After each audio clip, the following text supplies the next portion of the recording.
জালিম দোয়া করবে না।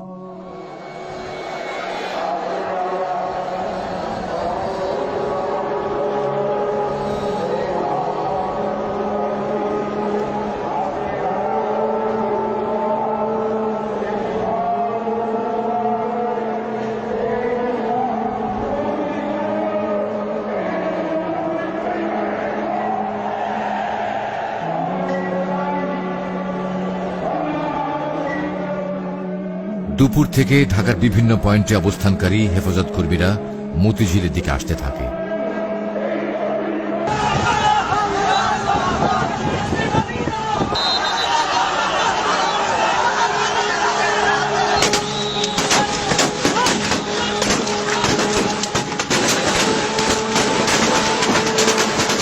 কিন্তু মতিঝিল আসার পথে বিভিন্ন স্থানে হেফাজত কর্মীরা সরকার দলীয় ক্যাডার ও আইন শৃঙ্খলা বাহিনীর সদস্যদের নানা রকম হামলা ও বাধার মুখে পড়ে।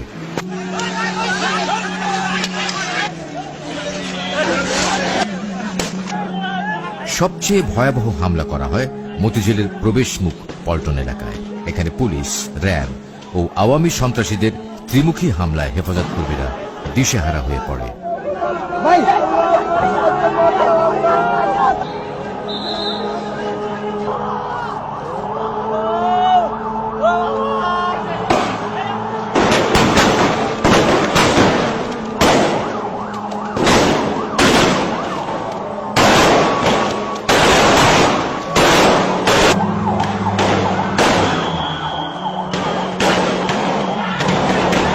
সন্ধ্যায় পুলিশ র্যাবের ছত্রছায়ায় আওয়ামী যুবলীগের কর্মীরা বাইতুল মোকাররম মসজিদ এবং এর সন্নিহিত এলাকা দখলে নিয়ে ভয়াবহ তাণ্ডব চালায়।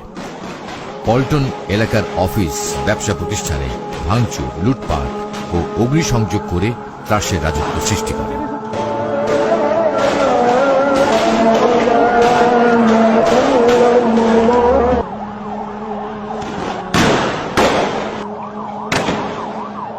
এ সময় এখানকার জুয়েলারি দোকানে লুটপাট, জায়নামাজ, আতর, টুপি, তসবিহ ও কোরআন শরীফের দোকানসমূহে আগুন লাগিয়ে দেওয়া হয়।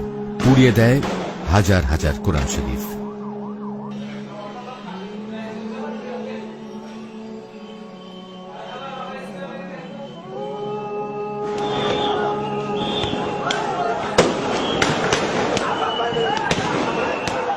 পুলিশ ও আওয়ামী সন্ত্রাসীদের হামলায় সমাবেশে আসার পথেই অন্তত ২০ হেফাজত কর্মী নিহত হয়।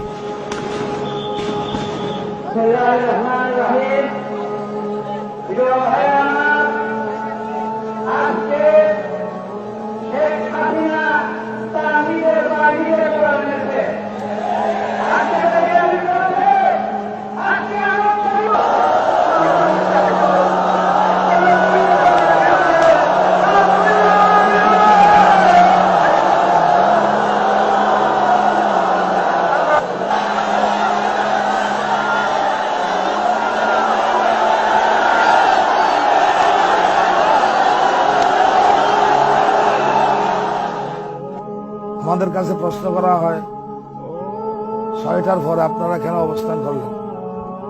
পুলিশ বাহিনী, র্যাব এবং আওয়ামী ফেডাররা তাদের দেয়া টাইমের ভিতরে আমাদের ২০ জনের মতো মানুষকে তারা নিহত করেছে। যেখানে আমাদের এত নেতাকর্মী শহীদ হয়, নিহত হয়, তাদের রক্তের বদলায় সেই প্রতিবাদে আমরা কি একটা রাত অবস্থান করতে পারি না?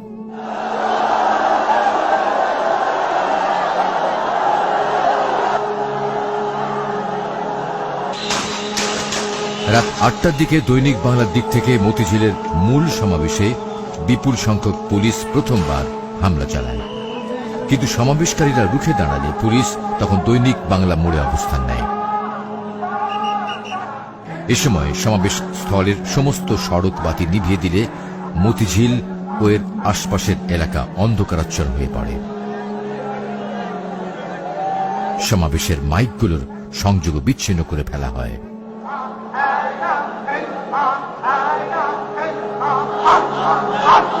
সমাবেশ থেকে বলা হয়, তাদের নেতা আল্লামা শফি মতিঝিলে এসে পরবর্তী কর্মসূচি ঘোষণা না করা পর্যন্ত তারা মতিঝিল এলাকা ত্যাগ করবেন না।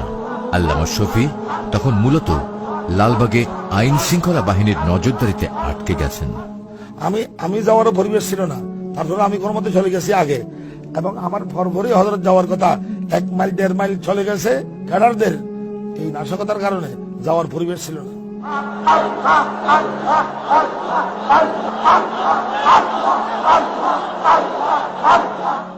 যারা বেশি ক্লান্ত হয়ে গেছে তারা ঘুমে গেছে, আর বাকিরা জিকির করতেছে। সেই ঘুমন্ত অবস্থায়, জিকিররত অবস্থায়, অন্ধকার রাত্রে এইভাবে কোনো নিষেধাজ্ঞা জারি করা ছাড়া, 144 দ্বারা জারি করা ছাড়া এইভাবে অভিযান, পুলিশের অভিযান